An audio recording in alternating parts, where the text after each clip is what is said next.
Hello everyone, तो स्वागत है आपके फिर से नितेश तिवारी ई लर्निंग में। तो आज हम करने वाले क्लास 11th का हिंदी का ऑल मोस्ट इम्पोर्टेंट क्वेश्चंस, जो भी हमारे इम्पोर्टेंट क्वेश्चंस हैं जो कि एग्ज़ाम में हर बार आते हैं। आज हम इसको कंप्लीट करने वाले हैं। तो जैसे कि आपको पता है, हमारे पास हिंदी में 2 बुक हैं, पहला तो अंतरा और दूसरा अंतराल, है ना। तो और पहले इसमें गद्य खंड और दूसरा काव्य खंड है। तो हम इनके मोस्ट इम्पोर्टेंट क्वेश्चंस करने वाले हैं। चलो चलते हैं, बिना किसी देरी के हम इसको शुरू करते हैं। तो जैसा कि आपको पता है, एग्ज़ाम जैसा कि आपका बहुत ज़्यादा करीब आ चुका है और सिलेबस भी हमारा ज़्यादा है। तो हम शुरू करते हैं। हमारा पहला क्वेश्चन रहेगा ये कि हामिद के किन्हीं 3 चारित्रिक विशेषताओं का वर्णन कीजिए जिन्होंने उसे कहानी का नायक बनाया। तो सिंपली क्वेश्चन में पूछा जा रहा है कि हामिद का हमें 3 चारित्रिक विशेषताओं के बारे में बताना है। उसका जो करैक्टर है उसके बारे में, उसकी विशेषताएं हमें बतानी है जो कि इसको इस कहानी का हीरो बनाता है, नायक बनाता है। तो चलो आंसर हम पढ़ते हैं। ईदगाह कहानी में हामिद जो कि एकमात्र पात्र है और ये सबसे अधिक प्रभावित है। उसने इन गुणों को, उसके जो गुण हैं, उसने कहानी का नायक बना रखा है, किसे? हामिद को, और वह निम्नलिखित है। तो पहला पॉइंट हम इसका पढ़ते हैं। हामिद एक तर्कशील बालक है। वे अपने तर्कों से अपने साथियों को पराजित कर देता है। जैसे कि आपने चैप्टर में पढ़ा होगा, जो हामिद है वो एक तर्कशील बालक है, यानी वो अपनी हर बातों पर तर्क देता है। जब वो अपना सामान खरीदता है, यानी चिमटा वहाँ से परचेस करता है दुकान से, तभी वो तर्क देता है कि मेरा चिमटा तुम सबके खिलौने से ज़्यादा क्या है, शक्तिशाली है। तो अब हम चलते हैं पॉइंट नंबर 2 पे, जिसमें हामिद एक समझदार बालक है। वे व्यर्थ की चीज़ों को नहीं खरीदता और स्वयं पर नियंत्रण रखता है, जो कि बिल्कुल सही बात है। हामिद क्या एक समझदार बालक है। उसको जब पैसे दिए जाते हैं, उसकी दादी आमिना उसे पैसे देती है, तो फालतू चीज़ों में पैसे व्यर्थ नहीं करता। ना वो मिठाई खरीदता, ना वो झूला झूलता है। वो सीधा क्या करता है, अपनी दादी के लिए चिमटा परचेस करता है। तो चलते हैं हम 3 पे। दादी आमिना के प्रति अत्यधिक संवेदनशील है, तभी तो वह मेले में अपने लिए कुछ ना खरीदकर दादी के लिए चिमटा खरीद लेता है। हाँ, जैसे कि आपने देखा होगा, वह अपनी दादी से प्यार करता है ना, संवेदनशील है। तभी जब सारे लोग अलग अलग चीज़ें, सम्मी, महमूद, नूरे, है ना, ये सभी लोग जब अलग अलग चीज़ें लेते हैं, तो उस समय क्या करता है हमारा हामिद, वो चिमटा खरीद लेता है, क्योंकि उसको उसकी दादी की याद रहती है उस समय भी। तो अब हम चलते हैं क्वेश्चन नंबर 2 पे। अब जो ये 3 पॉइंट्स हैं, यही वो पॉइंट्स हैं जो कि हामिद को इस कहानी का हीरो बनाता है। ठीक है, अब हम चलते हैं क्वेश्चन नंबर 2 पर, जिसमें हमसे पूछा गया हामिद ने चिमटे की उपयोगिता सिद्ध करने के लिए क्या क्या तर्क दिए। हामिद जो है वो क्या क्या तर्क देता है अपने चिमटे को सिद्ध करने के लिए कि सबसे यूज़ वाली चीज़ है। तो हामिद ने चिमटे की उपयोगिता सिद्ध करने के लिए निम्नलिखित तर्क दिए। कौन कौन से? चिमटिया बड़े काम की चीज़ है ना। रोटियां तवे से उतार लो, या चूल्हे में सेक दो, या दूसरे को आग पकड़ा दो, एक चूल्हे से दूसरे चूल्हे में आग पकड़ा दो, है ना। तो अब दूसरा पॉइंट इसमें है, खिलौने तो थोड़ी देर में टूट फूट जाते हैं, जबकि चिमटा नहीं टूटता। बिल्कुल सही बात है। अब चिमटा क्या है, लोहे का है। खिलौने तो प्लास्टिक के होते, टूट जाएंगे, कुछ भी करोगे, गिर गया तो गलती से टूट गया, लेकिन चिमटा क्या, लोहे का, है ना, वो टूटता नहीं है जल्दी। चिमटे को देखकर अम्मा खुश हो जाएंगी और वो दुआएं देंगी, है ना, सही बात है। चिमटे को देखकर पहले तो उसकी अम्मा नाराज़ होती है कि तू इतने सारे पैसे व्यर्थ करके आ गया, है ना, लेकिन उसकी माँ को जब वो बताता है कि चिमटा उसने इसीलिए लिया था कि जब वो खाना बनाती है तो उनके हाथ जल जाते हैं रोटी से, तो फिर वो उसको बाद में दुआएं भी देती है। पॉइंट नंबर 4, चिमटा एक खिलौना भी है। इसे कंधे पर रख लो तो बंदूक भी हो जाती है, और हाथ में ले लो तो फ़कीर। हाँ भाई, बिल्कुल सही बात है। अब जो चिमटा है, अब चिमटे को जब कंधे पर रखते हो तो एक बंदूक बन जाती है, हाथ में लो तो फ़कीर का चिमटा, और इससे मज़ीरे का काम भी लिया जा सकता है। ठीक है, अब हम चलते हैं अगले पॉइंट पे, जिसमें किया गया चिमटे का कोई बाल भी बांका नहीं कर सकता। चिमटा खिलौने का बादशाह रुस्तम हिंद सिद्ध हुआ है।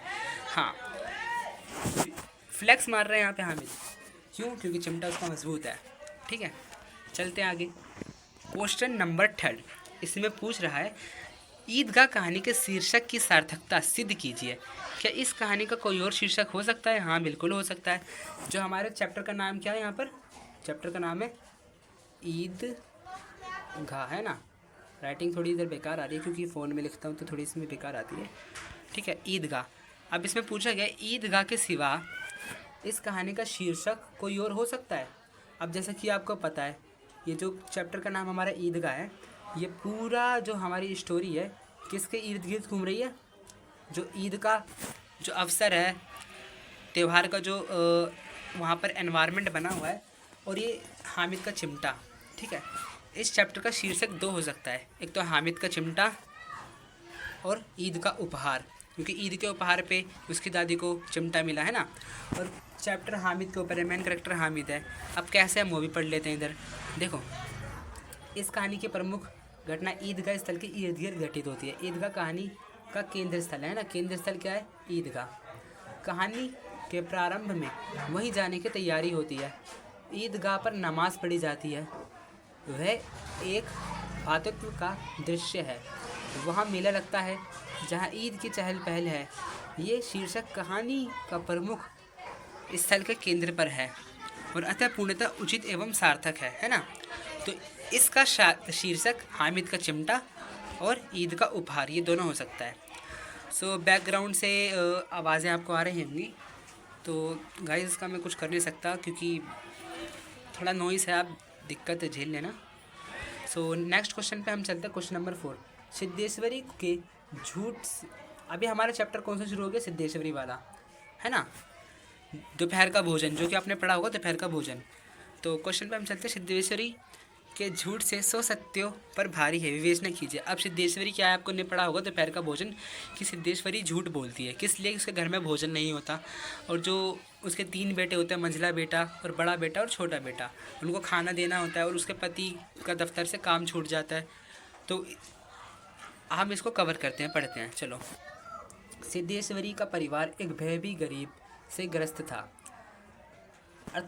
अर्थाभाव, गरीबी के कारण परिवार के सदस्य में स्नेह का बंधन कमज़ोर होता जा रहा था। परिवार को बचाए रखने के लिए वे एक सदस्य के सामने दूसरे के विषय में झूठ बोलती है, ताकि परिवार में बिखराव ना हो, परिवार सदस्य को एक दूसरे के प्रति सम्मान, स्नेह की निकटता बनी रहे। ठीक है, जैसा कि ये है। सो ये मोस्ट इम्पोर्टेंट क्वेश्चन में से ये है। आप चाहो तो इसका स्क्रीनशॉट भी ले सकते हो, मैं इसे रोक देता हूँ, ये वीडियो आप रोक कर स्क्रीनशॉट ले सकते हो। ठीक है, झूठ परिवार को टूटने से बचाता है।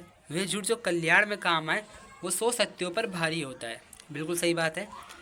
क्वेश्चन नंबर 5 पर हम चलते हैं, जिसमें पूछा गया, दोपहर का भोजन शीर्षक की सार्थकता स्पष्ट कीजिए। कि जो इस चैप्टर का नाम दोपहर का भोजन है, इसका शीर्षक को आप स्पष्ट कीजिए। किस तरीके से पढ़ते हैं, तो इसका आंसर हमारा है, दोपहर का भोजन कहानी के निम्न मध्यवर्गीय परिवार की गरीबी की मार्मिक चित्रण है।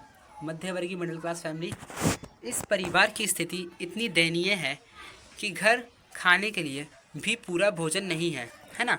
इस कहानी का पूरा घटनाक्रम दोपहर के भोजन के समय ही घटित होता है, जो कहानी के मूल संवेदना को प्रभावित ढंग से अभिव्यक्त करने के लिए पूर्ण सक्षम है। और घर का मुखिया बेरोजगार हो जाने पर परिवार को किस प्रकार एक के बाद एक समस्याओं से जूझना पड़ता है। दोपहर के भोजन के समय घर के सभी सदस्य एक के बाद एक घर आते और परिवार की स्थिति और अपने संघर्ष को प्रकांतर से व्यक्त कहानी को आगे बढ़ाते। ये शीर्षक उचित है। अब किस तरीके से उचित है, जो घर का जो मुखिया है, यानी इसको जो पिताश्री थे, उनकी किसी वजह से नौकरी छूट जाती है ना, नौकरी छूट जाती है। अब घर में एकता बनाए रखना है, और गरीब भी है, मिडिल क्लास फैमिली भी है, तो किस तरीके से ये दिक्कतें उनके सामने एक के बाद एक दिक्कतें आती हैं। तो दोपहर का भोजन किस कठिनाई से वो कर पाते हैं, तो ये शीर्षक चैप्टर का है, चैप्टर का शीर्षक रखा गया है। अब चलते हैं हम क्वेश्चन नंबर 6 पे, जिसमें पूछा गया है, उसने पहला ग्लास मुंह में रखा और तब ना मालूम कहाँ उसकी आंखें टप टप आंसू से चूने लगी। किसकी बात चल रही है यहाँ पर, सिद्धेश्वरी की बात चल रही है। उत्तर पढ़ते हैं हम, है ना। सिद्धेश्वरी एक गृहिणी है। वह घर के सभी समस्याओं को अपने ऊपर लेती है तथा परिवार के अन्य सदस्यों के बीच कटुता नहीं आने देती।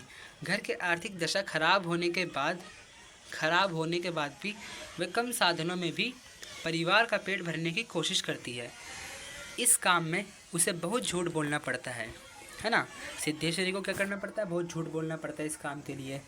उसे इस बात पर पीड़ा है कि घर का हर सदस्य आधे पेट भोजन कर पेट भर भरा ना होने का नाटक करता है। अब जैसे कि आपने देखा होगा कि सिद्धेश्वरी लास्ट में एक रोटी बचता है उसके लिए खाने के लिए, लेकिन फिर वो देखती है कि उसका सबसे छोटा बेटा अभी तक भूखा पड़ा है, उसने कुछ खाया नहीं, तो उसके लिए भी आधी रोटी वो छोड़ती है खाने के लिए, है ना। तो यही बात चल रही है कि किस तरीके से घर के जो लोग होते हैं आधा आधा पेट खाते हैं। सिद्धेश्वरी को ये बात पीड़ा पहुंचाती है बहुत ज़्यादा। वह स्वयं को भी भूखा रह वह सुबह को खुद भी भूखा रहती है, सिद्धेश्वरी जो है खुद भी भूखा रहती है। इस दर्द को वे किसी दूसरे के समक्ष व्यक्त नहीं कर पाती और वे पीड़ा आँखों से आंसू के माध्यम से निकलती है ना। वो पीड़ा क्या होती है, आंसू के माध्यम से निकलती है। क्वेश्चन नंबर 7, भव्य पुरुष ने कहा अंधकार है वही प्रकाश है। इसका तात्पर्य देखो, अब हम आ गए हैं चैप्टर जो जिसका नाम है क्या, टॉर्च बेचने वाला, है ना। टॉर्च बेचने वाला चैप्टर जैसे कि आपने पढ़ा होगा। सो जिसमें पूछा गया भव्य पुरुष ने कहा जहाँ अंधकार है वहीं प्रकाश है। इसका तात्पर्य है, अब इसका तात्पर्य क्या है, जहाँ अंधकार है वहीं प्रकाश है। देखो अब आपने जैसे कि पढ़ा होगा कि दो दोस्त थे जो कि वादा करते कि 5 साल बाद हम मिलेंगे, है ना। तो इसका तात्पर्य है कि अंधेरे को चीरने के लिए प्रकाश की आवश्यकता होती है। अंधेरे और प्रकाश का गहरा संबंध है। अंधेरे से ही प्रकाश निकलता है, अंधकार मिटता है। भव्य पुरुष हृदय के अंधकार की बात कर रहे हैं। इसी दृश्य से प्रकाश की किरणें फूटती हैं, अंधकार में प्रकाश की किरण होती है। तो प्रकाश में अंधकार की थोड़ी कालिमा भी होती है। प्रकाश को अंतर में खोजना पड़ता है, मतलब खोजना पड़ता है। जैसे कि ये जो आंसर है इसमें आपने अंधकार प्रकाश पढ़ा होगा। तो सीधा कहने का तात्पर्य ये है कि आंतरिक भाव में जो अंधकार है उसको मिटाने के लिए प्रकाश की आवश्यकता पड़ती है। जो इंसान के जो अंदरूनी भाग में अंधकार है उसको प्रकाश के माध्यम से बुझाया जा सकता है, ठीक है, ना ही किसी टॉर्च से। अब हम चलते हैं क्वेश्चन नंबर 8 पे। आप इसका स्क्रीनशॉट ले सकते हो ऊपर रोक पे, ठीक है। भीतर के अंधेरे की टॉर्च बेचने और सूरज की छाप टॉर्च बेचने के धंधे में क्या फ़र्क है। देखो अब भीतर के अंधेरे टॉर्च बेचने और सूरज छाप टॉर्च बेचने में क्या अंतर है, जो कि हम अभी पढ़ेंगे। इस पाठ में 2 प्रकार के अंधेरे का जिक्र है, बाहरी अंधेरा और भीतरी हृदय का अंधेरा, है ना। बाहरी अंधेरा जैसे कि हम टॉर्च की बात करते हैं, टॉर्च बाहरी अंधेरा। भीतरी अंधेरा जो कि इंसानों के अंदर होता है, जो कि उसका कह लो कि आत्म रूप से वो अंधकार में है या अंधकार की चीज़ों में पड़ा है ना। चलते हैं नीचे। कुछ लोग साधु संत के रूप में धारण कर हृदय के अंधकार को मिटाने का उपाय बताते हैं, है ना।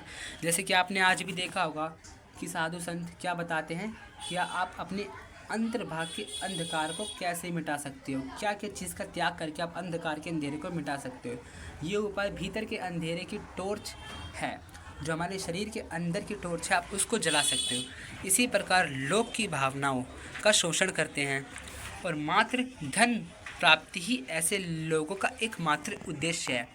बात की जा रही है यहाँ पर उन लोगों की जो ये कहते हैं कि आप आंतरिक भाग में आपके अंधेरा है और उसको आप टॉर्च के माध्यम से रोशन कर सकते हो, ठीक है। तो उनका एकमात्र उद्देश्य क्या है, धन प्राप्त करना, लोगों को ठगने की बात की जा रही है, ठीक है। सूरज छाप टॉर्च बेचने वाले बाहर के अंधेरे का डर दिखाकर लोगों को भयभीत करते हैं और उनके सामने तरह तरह की दुर्घटनाओं की आशंकाएं जताते हुए फिर प्रकाश के नाम पर टॉर्च बेचते हैं, ठीक है। जैसे कि आपको समझ में आ रहा होगा। हम चलते हैं नेक्स्ट क्वेश्चंस की ओर। आशय स्पष्ट कीजिए। आजकल सब जगह अंधेरा छाया रहता है, रातें बेहद काली होती हैं, अपने ही हाथ नहीं सूझता, ठीक है। एक मिनट। टॉर्च बेचने वाले व्यक्ति लोगों को अंधेरे का भयभीत चित्र खींचते हुए अपनी टॉर्च बेचना चाहता है।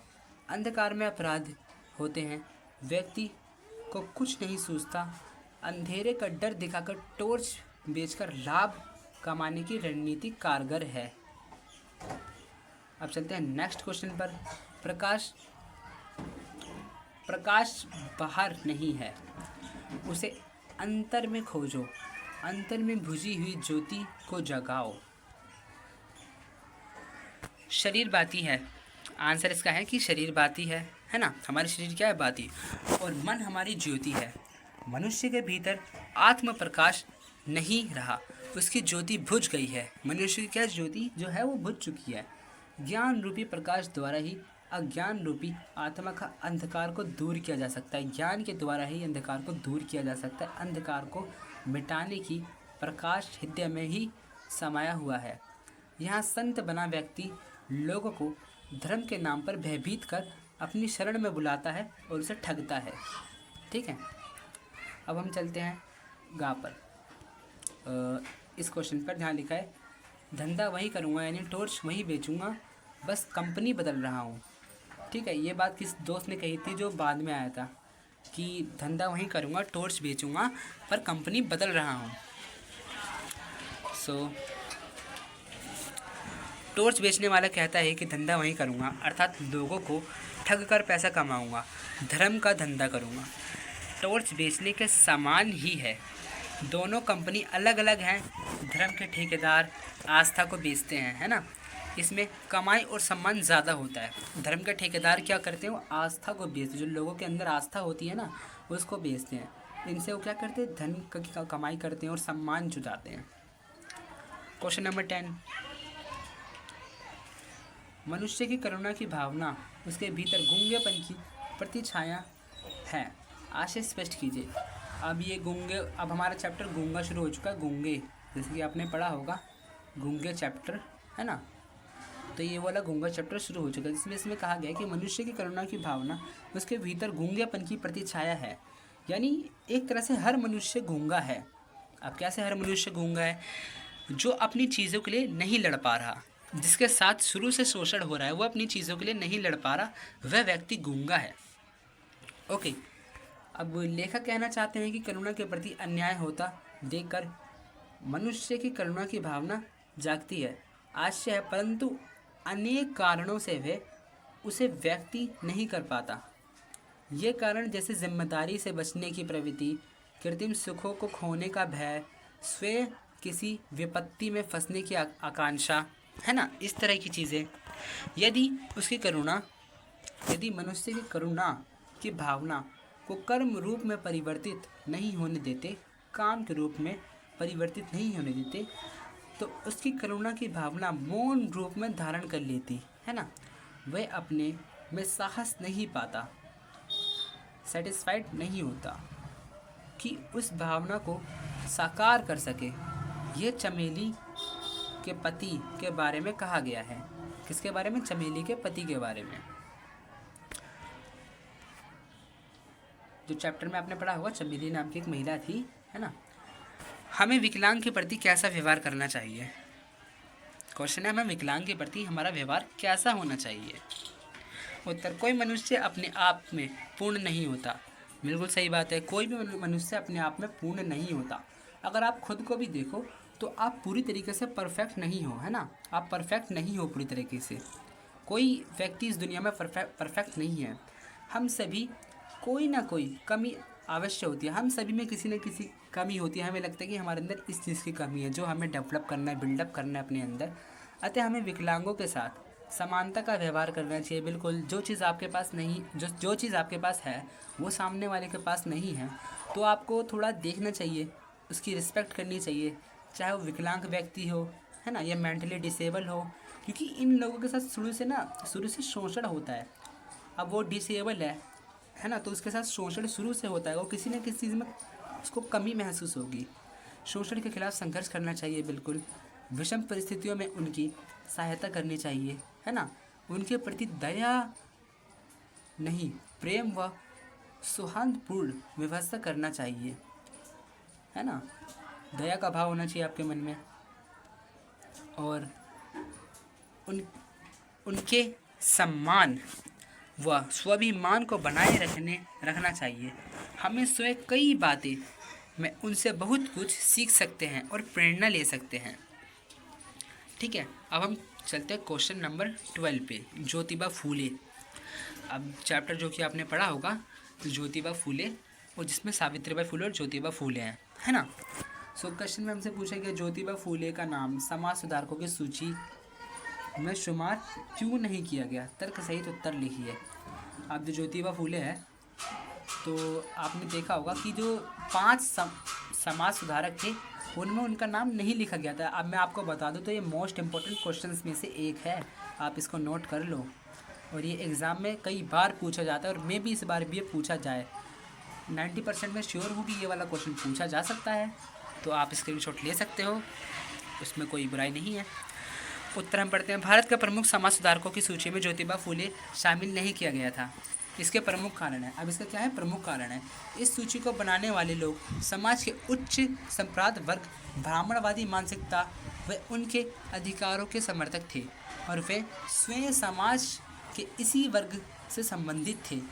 अब जो 5 समाज सुधारक वाले लोग थे वो क्या थे, वो उच्च वर्ग के ब्राह्मणवादी विचारधारा, उच्च और ब्राह्मणवादी मानसिकता वाले वो लोग थे, ठीक है। तो इसलिए ज्योतिबा फूले को उसमें सम्मिलित नहीं किया गया था नाम में। तो हम चलते हैं सेकंड पे, जिसमें एक मिनट, वह नहीं चाहते थे कि ज्योतिबा फूले क्रांतिकारी मानवतावादी विचार आम जनता तक पहुँचे, क्योंकि यदि आम जनता उनके इन विचारक से प्रभावित हो गई तो समाज के निम्न वर्ग से उनका वर्चस्व, उनकी सत्ता समाप्त हो जाएगी। जैसा कि आपको पता है शुरू से सत्ता उच्च वर्ग के लोगों के हाथ में थी। अब जब जो ज्योतिबा फूले हैं ये क्रांतिकारी मानवतावादी विचार और आम जनता तक पहुँचे, अगर ये निम्न वर्ग लोगों तक पहुँच जाते, उन्हें अपनी बातों में इन्फ्लुएंस कर देते हैं, अगर ये जो हमारे ज्योतिबा फूले हैं और जो बड़ी कास्ट के जो ये है बड़ी उच्च वर्ग के लोग, ये अपने हाथों से सत्ता खो देते हैं, क्योंकि जो निम्न वर्ग है उनमें शिक्षित हो जाते हैं वो लोग, उनका शोषण नहीं हो पाता, तो वो अपनी सत्ता खो देते हैं। अब हम चलते हैं थर्ड पर, जो है हमारा ज्योतिबा फूले की शिक्षा नीति, जिसमें वे बताते हैं कि शिक्षा पर किसी का एक अधिकार नहीं होता। हाँ जी, शिक्षा पर किसी का एक अधिकार नहीं होता। अगर आज आप पढ़ रहे हो तो आप कोई और भी पढ़ सकता है ना, कोई एक अधिकार नहीं है, कोई अपना अधिकार नहीं जता सकता शिक्षा पर, ठीक है। दलित वर्ग, शोषित व निम्न वर्ग को भी पढ़ने का अधिकार है। साथ ही स्त्री स्वतंत्रता, समानता व शिक्षा उसके बराबर अधिक बात करते हैं।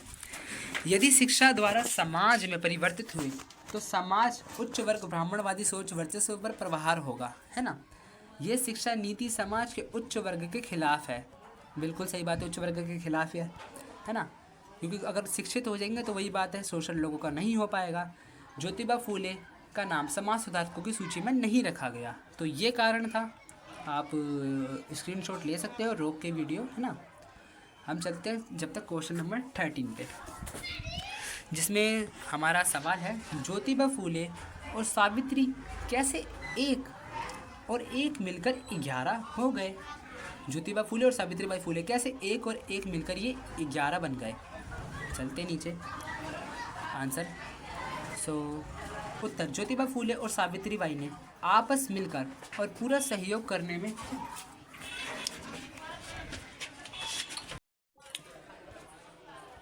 इसका आंसर है ज्योतिबा फूले और सावित्रीबाई ने आपस मिलकर एक पूरा सहयोग करके स्त्री शिक्षा के मिशन को पूरा किया। अब जैसे कि आपको पता है कि शुरू में स्त्री जो है, स्त्री को पढ़ने की जो अनुमति थी वो नहीं मिलती थी, स्त्री जो थी वो नहीं पढ़ सकती थी। वे मिलकर किसान और अछूते और झुग्गी झोपड़ी में रहने वाले जो लोग थे, लड़कियां थी, उनको पाठशाला भेजने का आग्रह करते हैं कि वो क्या कर सकते हैं, पाठशाला में जाकर पढ़ सकते हैं, स्कूलों में पढ़ सकती हैं लड़कियां, है ना। लोग उनके काम को तरह तरह से बाधाएं डाल रहे थे। अब क्या था, उस समय लोग ये नहीं चाहते थे कि जो स्त्री है, जो लड़कियां हैं वो पढ़े, तो वो लोग जो लोग थे उनके बीच में बाध्य बन रहे थे, दिक्कत बन रहे थे। लोग उनके काम में तरह तरह से बाध्य डालते थे, किस तरीके से लाछन लगाते थे उन पर, लांछन, और लगातार वर्षों तक एकजुट होकर काम करते रहे। उन दिनों में मिलकर काम करने से सामाजिक परिवर्तन की राह और आसान हो गई, है ना। इसलिए दोनों के संयुक्त प्रवास और एक मिलकर वो 11 हो गए और अपने मिशन में वो कामयाब रहे। शुरू में तो उनके, जैसे कि आपने चैप्टर में पढ़ा होगा कि सावित्रीबाई फूले और जो ज्योतिबा फूले हैं उनके सामने बहुत सारी दिक्कत आई थी, लोगों ने उनके ऊपर गोबर भी उछाला था, है ना। चैप्टर में आप पढ़ना, इधर नहीं लिखा है, लेकिन चैप्टर में आप जहाँ पढ़ोगे तो लिखा है कि गोबर भी उछाला। तो इस तरह की दिक्कतें झेलने के बाद वो लोग अपने मिशन में सफल रहे। तो देखो गाइस, हमारा मोस्ट इम्पोर्टेंट क्वेश्चन मैं करवा रहा हूँ, और आप इसको ध्यान से, आपका काम क्या है, सिर्फ ध्यान से सुनना, पूरी वीडियो को देखना है ना, और फिर आप एग्ज़ाम में अच्छा खासा लिख कर आ सकते हो। और ठीक है, अब हम चलते हैं हमारे नेक्स्ट चैप्टर पे, जिसका नाम है खाना बदोश। खाना बदोश, जो कि ये मेरा फेवरेट चैप्टर्स में से एक है, क्योंकि ये चैप्टर मेरे को काफ़ी ज़्यादा पसंद आया था पढ़ने के बाद। ये काफ़ी इंटरेस्टिंग चैप्टर है और काफ़ी बढ़िया मेरे को लगा। इसमें समाज के बारे में चीज़ें आपको दर्शाई गई है कि समाज कैसे कैसा हो सकता है ना। तो इसके मोस्ट इम्पोर्टेंट हम क्वेश्चंस देख लेते हैं कि क्या क्या है। पहला ये कि सुबह सिंह के संपर्क में किसनी का व्यवहार में क्या परिवर्तन आया। अब जैसे कि आपको पता, सुबह सिंह ये किसनी का क्या करता था, यौन शोषण किया करता था, यौन शोषण करता था किसनी का। अब जो किसनी है उसके अंदर क्या क्या परिवर्तन आए सुबह सिंह से मिलने के बाद। सो उत्तर हमारा, सुबह सिंह भट्टे का मालिक मुख्तार सिंह का अय्याश बेटा था। क्या था? अय्याश बेटा था, ठरकी। उसने किसनी को दफ्तर की सेवा, टहल का काम दिया, है ना। शुरू में किसी का ध्यान वहाँ नहीं गया, लेकिन बाद में क्या हुआ, धीरे धीरे वह भट्टे में गारे मिट्टी का काम छोड़कर रोज़ दफ्तर में रहने लगी। किसनी क्या करने लगी, रोज़ जाकर दफ्तर में रहने लगी। इससे किसनी के पास वह सुविधा आ गई जो अन्य मजदूर कल्पना भी नहीं कर सकते थे। अन्य लोगों ने कल्पना भी नहीं की थी कि वो सारी व्यवस्था, वो सारी चीज़ें जो हैं किसनी के पास आ गई। और किसनी को सारी कौन चीज़ें दे रहा था, आप लोगों को पता है, सुबह सिंह। क्यों? क्योंकि वो दफ्तर जाती थी। ओके, सो नेक्स्ट आगे चलते हैं अगले पॉइंट पे। ठीक है, अब ये पढ़ो आप। अब वह हैंडपम्प के नीचे साबुन से रगड़ कर नहाती थी। अब जो जितने भी मजदूर थे, किसी के पास साबुन नहीं था, है ना। अब पहली बार उसको देखते साबुन से नहाते हुए, साबुन का यूज़ करते हुए। ट्रांजिस्टर पर फिल्मी गाने सुनती थी। अब उसको क्या था, ट्रांजिस्टर भी दिया गया था जिस पर वो फिल्मी गाने सुनती थी और अच्छे कपड़े पहनती थी। और वह अपने पति महेश की अपेक्षा करने लगी थी और ज़्यादा समय किसके साथ, दफ्तर में बिताती थी और खिलखिलाकर हंसती थी, खिलखिलाती थी वहाँ पर, है ना। और अगले पॉइंट पे चलते हैं। वह सुबह सिंह के साथ शहर में जाने लगी थी। अब शुरू में तो क्या था, पहले दफ्तर जाती थी, अब सुबह सिंह के साथ वो शहरों में भी घूमने लगी, है ना। शहर में लौटती थी। जब लौटती थकी हारी निढाल हो गई, मुरझा गई, है ना, तो उसे वे अन्य मजदूर में कानाफूसी का कारण बन गई थी। अब अन्य मजदूर क्या था, इसके बारे में कानाफूसी करते थे कि ये शहर जाती है, ये करती है, सो एक्सेट्रा। कुछ सुविधाओं के लिए शोषण और गर्त ऐसे रास्ते पर चल पड़ी थी जहाँ से लौटना मुश्किल था। अब जो किसनी है वो एक ऐसे रास्ते पर जा चुकी थी जहाँ से लौटना उसका मुश्किल था, है ना। उसका पति क्या था, वो नशे में पड़ चुका था, है ना, जैसे कि आपने पढ़ा होगा। खाना बदोश कहानी की मूल संवेदना भाव पर प्रकाश डालिए।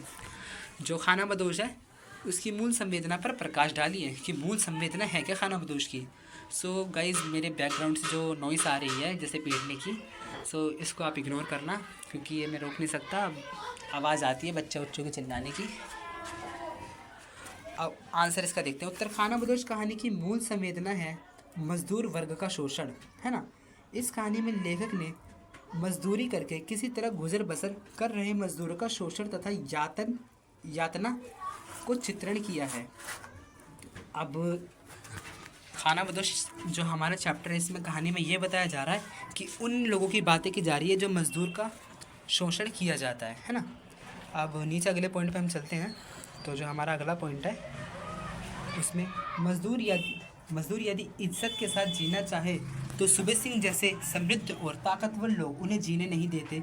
हमारे समाज में व्याप्त जातिवादी मानसिकता भी समाज को बांटने में अहम भूमिका निभाती है। जो हमारा समाज भी है कुछ इसी प्रकार है ना, अहम भूमिका निभाती है इसे बांटने में। और सुबह सिंह जैसे लोग इज्जतदार लोगों को जीने नहीं देते। शोषण वर्ग इसको एक हथियार के रूप में अपने पक्ष में प्रयोग करता है। शोषित वर्ग कभी भी अपने लिए कुछ नहीं कर पाता, वह तो रोजी रोटी की समस्या में ही उलझकर रह जाता है। अब जो मजदूर वर्ग है जिनका शोषण हो रहा है, अब वो बेचारा क्या है, अपनी रोजी रोटी में उलझकर रह चुका है वो, है ना। इस कहानी में भी ज़मीन में उखड़े हुए लोग की व्यथा को बताया गया है जो रोजी रोटी कमाने की इच्छा में शोषण चक्र ऐसे फंस जाते हैं कि उनकी आजीवन खाना बदोश जैसे जीवन जीने के से विवश हो जाते हैं। अब खाना बदोश का अर्थ जैसे कि आपको पता होगा, खाना बदोश वह लोग होते हैं जो एक जगह नहीं टिकते, जो एक जगह कुछ समय रहने के बाद अपना जीवन यापन थोड़ा बहुत करने के बाद अपनी जगह को छोड़कर दूसरी जगह पर जाते हैं।